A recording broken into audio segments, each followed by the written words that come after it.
नमस्कार, आवाज समाचार में आप सभी का स्वागत है। मैं हूं सीमा। खबरों की शुरुआत करते हैं और सबसे पहले नजर डाल लेते हैं हेडलाइंस पर। मोदी वोट चोर, बिहार में राहुल प्रियंका ने वोटर अधिकार यात्रा में बोला मोदी पर हमला। आप नेता सौरभ भारद्वाज के घर ईडी का छापा, संदीप दीक्षित बोले घोटाला तो है, इसमें कोई शक नहीं। समुद्र में बड़ी भारत की ताकत, नौसेना में शामिल हुए युद्धपोत उदयगिरी और हिमगिरी। ट्रंप ने 4 बार किया कॉल, मोदी ने नहीं दिया जवाब, जर्मनी अखबार का दावा। और महाराष्ट्र में गणेशोत्सव की धूम, प्रशासन ने किए सुरक्षा के कड़े इंतजाम। और अब खबरें विस्तार से। बिहार में वोटर अधिकार यात्रा के 10वें दिन राहुल गांधी और प्रियंका गांधी ने बीजेपी पर जमकर निशाना साधा। यात्रा सुपौल से शुरू होकर मधुबनी तक पहुंची। सभा को संबोधित करते हुए राहुल गांधी ने कहा कि अमित शाह ने दावा किया था कि बीजेपी की सरकार 40 से 50 साल तक चलेगी। राहुल ने कहा है कि पहले ये बयान अजीब लगा, लेकिन अब सच्चाई सामने आ गई है। उन्होंने आरोप लगाया कि बीजेपी सत्ता में बने रहने के लिए वोट चोरी करती है। राहुल गांधी ने बताया कि यात्रा में बच्चा बच्चा उनके पास आकर कहता है मोदी वोट चोर हैं, लेकिन मीडिया इस बात को नहीं दिखा रहा। उन्होंने मीडिया हाउस में बड़े पदों पर दलितों की कमी पर भी सवाल उठाया। प्रियंका गांधी ने सोशल मीडिया पोस्ट के जरिए बीजेपी पर हमला बोलते हुए कहा कि जनता का विश्वास खो चुकी है बीजेपी। जेडीयू सरकार बिहार में महंगाई, बेरोजगारी, पलायन और आर्थिक संकट के बीच वोट चोरी करके सत्ता में बने रहने की साजिश रच रही है। इस यात्रा और उनके भाषण को लेकर सियासी माहौल और भी गर्म हो गया है। राजनीतिक विश्लेषक इसे आगामी चुनाव से पहले विपक्ष की सशक्त तैयारी के रूप में देख रहे हैं। दिल्ली के राजनीतिक गलियारे में आज हड़कंप मचा है। आप के प्रदेश अध्यक्ष सौरभ भारद्वाज के घर ईडी की छापेमारी ने सियासी माहौल गरमा दिया है। अस्पताल निर्माण के कथित घोटाले को लेकर हुई इस कार्रवाई पर कांग्रेस नेता संदीप दीक्षित ने साफ कहा, घोटाला तो है और ये छापेमारी बहुत पहले हो जानी चाहिए थी। संदीप दीक्षित ने आरोप लगाया है कि अस्पताल निर्माण में समय पर सुविधाएं नहीं दी गईं। कोविड काल में लोगों को परेशानी हुई और लागत भी कई गुना ज्यादा थी। उन्होंने कहा है कि अगर प्राथमिक जांच किसी को करनी थी तो वो सीबीआई होती, जबकि ईडी को बाद में आना चाहिए था। संदीप दीक्षित ने ईडी पर बीजेपी के एजेंडे की तरह काम करने का आरोप भी लगाया और कहा कि कभी-कभी ये राजनीतिक हितों के लिए भी इस्तेमाल की जाती है। इस मामले से दिल्ली की राजनीति में नई बहस छिड़ गई है। भारत की समुद्री ताकत अब और मजबूत होगी। विशाखापट्टनम स्थित नौसेना बेस पर आज रक्षा मंत्री राजनाथ सिंह ने नौसेना में 2 अत्याधुनिक फ्रिगेट उदयगिरी और हिमगिरी को शामिल किया है। जहाज न सिर्फ अपने आकार में शिवालिक क्लास से बड़े हैं, बल्कि आधुनिक स्टील्थ तकनीक, हाईटेक मिसाइल, तोप और पनडुब्बी रोधी हथियारों से लैस है। विशेष बात यह है कि उदयगिरी को मुंबई के माझगांव डॉक शिप बिल्डर्स ने तैयार किया है, जबकि हिमगिरी को कोलकाता के garden reach ship builders and engineers ने बनाया। ये पहला मौका है जब 2 अलग-अलग शिपयार्डों में बने अग्रिम पंक्ति के सतही युद्धपोत एक साथ नौसेना में शामिल हुए हैं। इन युद्धपोतों के निर्माण में 200 से अधिक भारतीय कंपनियों ने योगदान दिया है, जिनमें 4000 से ज्यादा लोगों की और 10,000 से ज्यादा अप्रत्यक्ष नौकरियां मिली। ये जहाज भारत की मेक इन इंडिया और आत्मनिर्भर भारत की क्षमता का सशक्त उदाहरण है। नौसेना प्रमुख एडमिरल दिनेश कुमार पाठक ने कहा है कि इन युद्धपोतों की मौजूदगी भारत की समुद्री ताकत को अनिश्चितताओं और प्रतिद्वंदता के इस युग में विश्वसनीय निवारक बनाती है। हिंद महासागर में अब भारत न सिर्फ अरब सागर और बंगाल की खाड़ी की निगरानी कर सकेगा, बल्कि मलक्का जल डमरू मध्य तक चीनी नौसैनिक गतिविधियों पर भी नजर रख पाएगा। विशेषज्ञ मानते हैं कि ये कदम चीन और पाकिस्तान दोनों के लिए स्पष्ट संदेश है कि भारत अपने समुद्री हितों की सुरक्षा में सक्षम है और किसी भी खतरे का जवाब देने के लिए पूरी तरह से तैयार है। जर्मनी के प्रतिष्ठित अखबार फ्रैंकफर्टर आलगेमाइने साइटुंग यानी कि फैज की एक रिपोर्ट ने व्यापार और वैश्विक राजनीति की दुनिया में हलचल मचा दी है। रिपोर्ट में दावा किया गया है कि अमेरिकी राष्ट्रपति ट्रंप ने बीते सप्ताह में 4 बार प्रधानमंत्री नरेंद्र मोदी से बात करने की कोशिश की, लेकिन मोदी ने कोई जवाब नहीं दिया।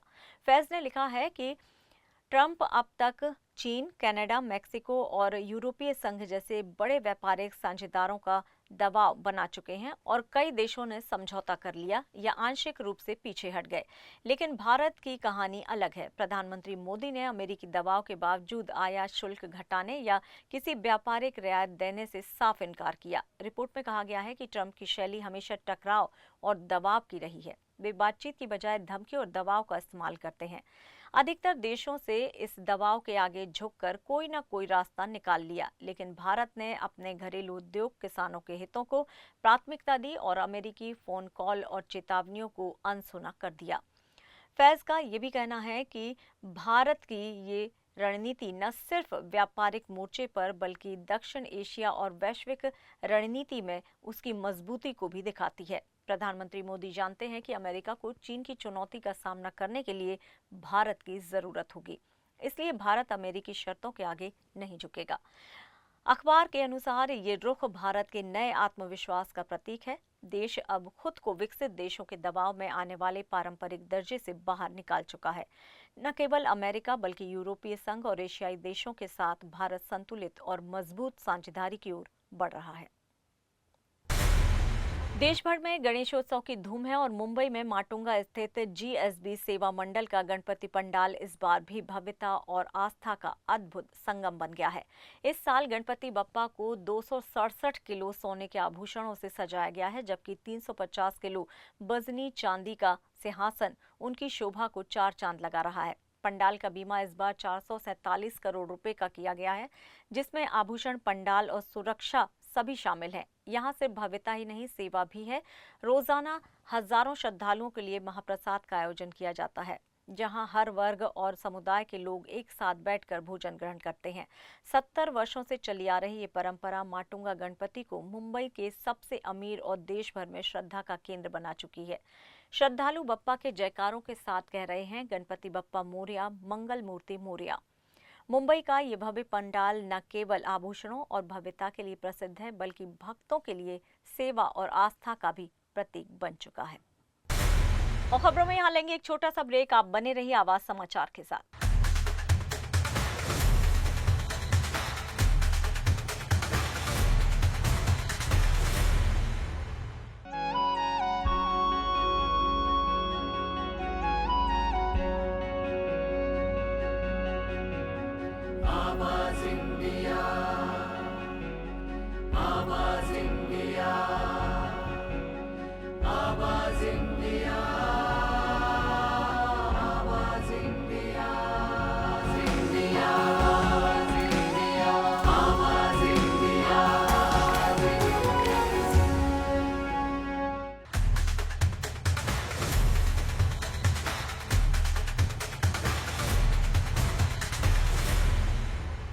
ब्रेक के बाद एक बार फिर से आप सभी का स्वागत है। बढ़ते हैं अपनी अगली खबर की ओर।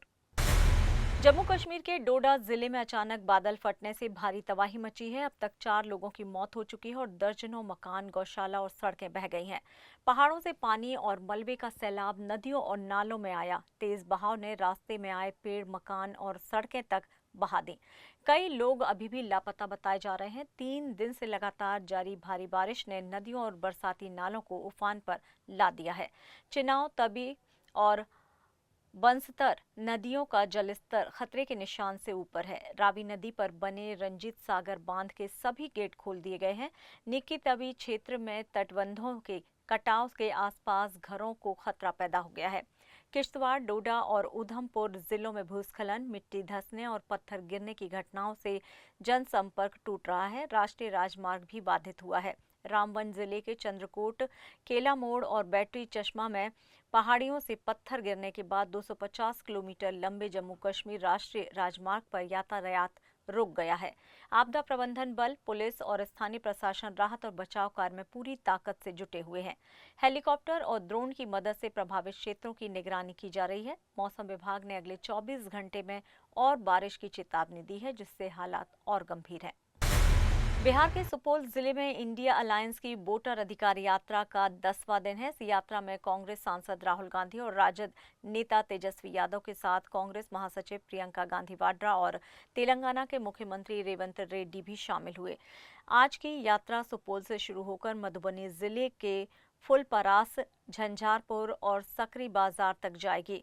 फुलपरास में लंच ब्रेक के बाद यात्रा शाम को सकरी बाजार के आयोजित सभा तक पहुंचेगी। इस सभा में इंडिया अलायंस के नेता स्थानीय जनता को संबोधित करेंगे। यात्रा का मकसद मतदाताओं को उनके अधिकार के प्रति जागरूक करना और वोट चोरी के खिलाफ संदेश पहुंचाना है। स्थानीय लोग इस यात्रा को लेकर काफी उत्साहित हैं और नेताओं का स्वागत बड़े ही जोश खरोश के साथ कर रहे हैं। राहुल गांधी और तेजस्वी यादव की मौजूदगी ने इस यात्रा को और अहम बना दिया है, जबकि प्रियंका गांधी वाड्रा और रेवंत रेड्डी की भागीदारी ने इसे राष्ट्रीय स्तर का महत्व भी दे दिया है। यात्रा के बाद रात का ठहराव दरभंगा में होगा। इंडिया अलायंस इस पहल के जरिए बिहार के अलग अलग हिस्सों में मतदाताओं से जुड़कर अपनी चुनावी रणनीति को और मजबूत करने की कोशिश कर रहा है। सुप्रीम कोर्ट ने गुजरात के जामपुर स्थित वन्यजीव बचाव केंद्र वनतारा की जांच के लिए विशेष जांच दल यानी कि एसआईटी गठित की है। इस टीम का नेतृत्व सुप्रीम कोर्ट के पूर्व जज जस्टिस जे चेलमेश्वर करेंगे। ये कदम 2 जनहित याचिकाओं के बाद उठाया गया है, जिसमें वनतारा पर जानवरों के रखरखाव, वित्तीय अनियमितताओं और कानून के उल्लंघन जैसे गंभीर आरोप लगाए गए थे। मामला तब सामने आया था जब कोल्हापुर के एक मंदिर से महादेवी नाम की हथनी जुलाई में वनतारा लाई गई। वकील CR जया सक्विन और देव शर्मा ने जनहित याचिका दाखिल कर आरोप लगाया कि वनतारा जानवरों को अनुचित परिस्थितियों में रखता है और नियमों का पालन नहीं करता। वनतारा ने सुप्रीम कोर्ट के आदेश का स्वागत करते हुए कहा, हम पारदर्शिता, करुणा और कानून के पूर्ण अनुपालन के लिए प्रतिबद्ध हैं। हमारी प्राथमिकता हमेशा पशुओं के बचाव और देखभाल पर रही है। हम एसआईटी को पूरी तरह सहयोग देंगे और इस प्रक्रिया को बिना किसी अटकलबाजी के जानवरों के सर्वोत्तम हित में होने देंगे। सुप्रीम कोर्ट ने एसआईटी को आदेश दिया है कि वो 12 सितंबर तक अपनी रिपोर्ट प्रस्तुत करे। जांच में भारत और विदेशों से जानवरों के लाने की प्रक्रिया, वन्यजीव संरक्षण अधिनियम, चिड़ियाघर नियम, सिटीज और आयात निर्यात कानून का अनुपालन, जानवरों की देखभाल और मृत्यु के कारण पर्यावरणीय शिकायतें, निजी संग्रह और प्रजनन कार्यक्रमों की पारदर्शिता, पानी और कार्बन क्रेडिट का उपयोग, वन्यजीव तस्करी और मनी लॉन्ड्रिंग जैसे सभी पहलुओं की पड़ताल होगी। सुप्रीम कोर्ट ने स्पष्ट किया है कि एसआईटी केवल तथ्यों की जांच करेगी, किसी निष्कर्ष पर नहीं पहुंचेगी। ये जांच किसी संस्था को दोषी ठहराने के लिए नहीं, बल्कि सच्चाई सामने लाने के लिए है। वनतारा और सुप्रीम कोर्ट दोनों का कहना है कि इस प्रक्रिया में पशुओं के कल्याण को सर्वोच्च प्राथमिकता दी जाएगी। दर्शकों के लिए बड़ी खुशखबरी है। SS राजामौली ने बाहुबली की 10वीं वर्षगांठ पर एक खास ऐलान किया है। बाहुबली द बिगनिंग और बाहुबली द कंक्लूजन को मिलाकर अब बाहुबली द एपिक के नाम से एक नई फिल्म सिनेमाघरों में आने वाली है। टीजर रिलीज होते ही सोशल मीडिया पर धमाल मच गया है। टीजर में दोनों फिल्मों की कहानी को शानदार तरीके से जोड़कर दिखाया गया है, यानी बाहुबली का वो पूरा सफर जिसने पूरी दुनिया भर के दर्शकों को मंत्रमुग्ध किया, अब एक ही फिल्म में देखने को मिलेगा। इस फिल्म में प्रभास, राणा दुग्गावती, अनुष्का शेट्टी और तमन्ना भाटिया की जोड़ी स्क्रीन पर धमाका करेगी। राजामौली ने टीजर के साथ सोशल मीडिया पर कैप्शन लिखा, यहाँ है बाहुबली द एपिक का टीजर। अगर हम बॉक्स ऑफिस की बात करें तो पहली फिल्म बाहुबली द बिगनिंग ने पूरी दुनिया में 650 करोड़ की कमाई की थी, जबकि बाहुबली 2 द कंक्लूजन ने 1788.6 करोड़ की शानदार कमाई करके भारतीय सिनेमा में नया इतिहास रचा। ये आंकड़ा दंगल और पुष्पा 2 द रूल के बाद अब तक की सबसे ज्यादा कमाई करने वाली फिल्मों में तीसरे नंबर पर आता है। अब सवाल यह है कि दोनों फिल्मों को मिलाकर बनाई गई ये नई फिल्म बॉक्स ऑफिस पर क्या कमाल दिखाएगी? क्या ये फिल्म फिर से 1000 करोड़ के आंकड़े को पार कर पाएगी? दर्शक बेसब्री से ट्रेलर का इंतजार कर रहे हैं। बाहुबली द एपिक एक ऐसे व्यक्ति की कहानी है जो अपने अतीत का सच जानकर राजगद्दी पर अपनी सही जगह हासिल करता है। कहानी वही है, लेकिन इसे नए अंदाज और बड़ी स्क्रीन अनुभव के साथ पेश किया जाएगा। देखना दिलचस्प होगा कि राजामौली की इस महाकाव्य कहानी को एक पैकेज में दर्शक कैसे पसंद करते हैं और क्या बॉक्स ऑफिस पर ये फिर से इतिहास रच पाएगी। ग्रेटर नोएडा के सिरसा गांव से बड़ी खबर सामने आ रही है। निक्की भाटी की मौत, जिसे शुरू में गैस सिलेंडर फटने का हादसा बताया गया था, अब हत्या और दहेज उत्पीड़न की जांच में बदल गया है। पुलिस ने निक्की के पति विपिन भाटी, उनकी मां दया भाटी, पिता सतबीर भाटी और भाई रोहित भाटी को गिरफ्तार किया है। निक्की के भाई ने पुलिस को बताया है कि विपिन का लंबे समय से किसी अन्य महिला के साथ अफेयर चल रहा था और उसने मिलकर निक्की को जिंदा जलाया। वहीं गांव के कुछ लोगों ने सोशल मीडिया और सीसीटीवी फुटेज साझा किए हैं, जिसमें विपिन अपने बेटे के साथ कार की सफाई करते नजर आ रहा है। उनका दावा है कि घटना के समय वो बाहर था और उसे फंसाया जा रहा है। निक्की के पिता का कहना है कि उनकी बेटी एक ब्यूटी पार्लर चलाती थी और सोशल मीडिया पर एक्टिव रहती थी। उनका सवाल है, क्या रील बनाना और पार्लर चलाना कोई गुनाह था? उनका आरोप है कि ससुराल वाले उसकी तरक्की और सोशल मीडिया एक्टिविटी से खुश नहीं थे। पुलिस अब इन तमाम बयानों, सोशल मीडिया के वीडियो और सीसीटीवी फुटेज की जांच कर रही है। हर दिन इस केस में नए खुलासे हो रहे हैं और पूरा मामला सस्पेंस और रहस्य से भरा हुआ है। हम लगातार इस केस की हर नई जानकारी आप तक पहुंचाते रहेंगे। और फिलहाल आवाज समाचार में इतना ही, लेकिन आप देखते रहिए आवाज इंडिया। नमस्कार।